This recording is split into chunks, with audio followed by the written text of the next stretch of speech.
नमस्कार। जय राधे श्याम।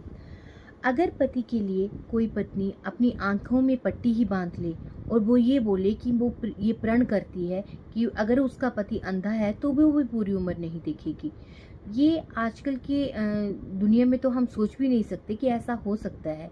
आजकल के ज़माने में हर कोई अपने तरीके से जीना चाहता है, लेकिन ये कहानी है गंधारी की, जो कि धृतराष्ट्र की पत्नी थी।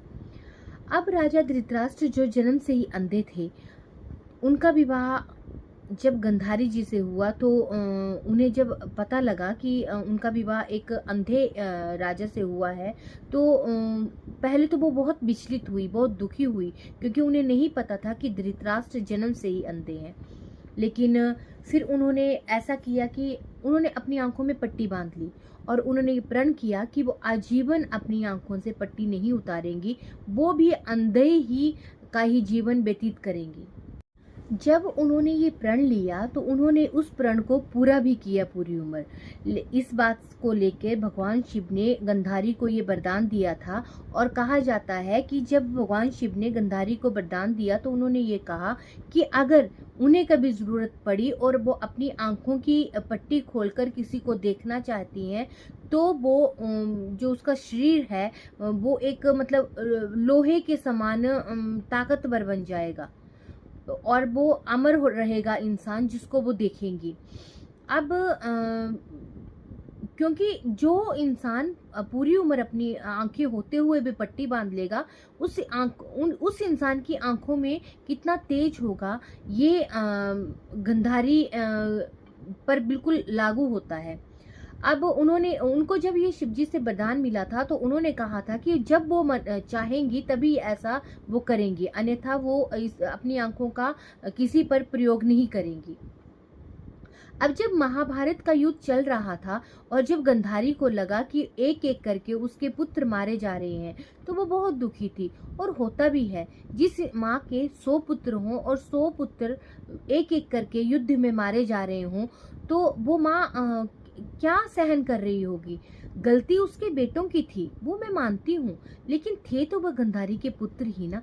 पुत्र मोह तो हर माँ के लिए एक बराबर होता है, चाहे वो पुत्र दुष्कर्मी हो, खराब हो, लेकिन फिर भी पुत्र तो पुत्र होता है ना। माँ के लिए तो हर पुत्र एक बराबर होता है, माँ के लिए तो हर पुत्र बराबर होता है। लेकिन गंधारी तब ये नहीं जान पा रही थी कि उसके पुत्रों की गलती के कारण ही ये महाभारत का युद्ध रचा गया। अब वो तो पुत्र वियोग में बहुत तड़फ रही थी। अब उन्होंने दुर्योधन को कहा कि वो मतलब एक नदी के किनारे आए और वो उसे देखना चाहती है। दुर्योधन को इस बात का कोई अंदाज़ा नहीं था कि वो उसे क्यों देखना चाहती है, लेकिन जैसे ही कहते हैं कि दुर्योधन जी वहाँ नदी के किनारे गए तो गंधारी माँ ने अपनी आंखों की पट्टी खोली और दुर्योधन को देखा। उन्होंने दुर्योधन को इसलिए देखा ताकि दुर्योधन जो है वो ना मारा जाए।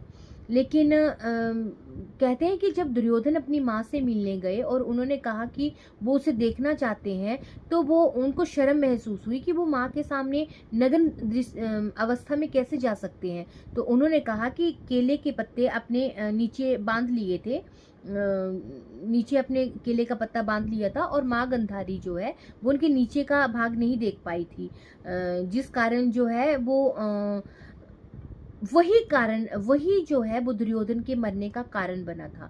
क्योंकि जब गधा युद्ध चल रहा था और भीम और दुर्योधन आपस में लड़ रहे थे तो भगवान श्री कृष्ण ने भीम को ये इशारा किया था कि वो उसकी जांघा पे गधा से मारे, और जब भीम ने जांघा पे गधा से मारा तो उसी समय दुर्योधन जो है वो काल को ग्रस्त हो गया। अब ये बात मेरे मन में थी कि मैं आपके साथ शेयर करूं, क्योंकि ऐसा होता है ना कि माँ के लिए तो हर बेटा बराबर होता है। हर माँ सोचती है कि उसके बेटे की दीर्घायु हो, लेकिन अब ये विधि का विधान समझिए या कुछ और। छोटी छोटी गलतियां कब बड़ा रूप धारण कर लें ये कोई नहीं जानता, लेकिन अगर हम छोटी छोटी गलतियों को नज़रअंदाज करना शुरू कर देंगे तो वो बड़ी गलती बनेगा ही नहीं। अपने जो कानून हैं वो दूसरे पे थोपने ही नहीं चाहिए। अगर हम अपने कानून दूसरों पर लागू करें तो वो गलत हो जाता है।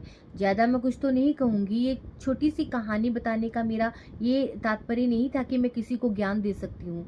हर कोई आजकल समझदार है और हर कोई कुछ सब कुछ समझता है। इसी राधे राधे।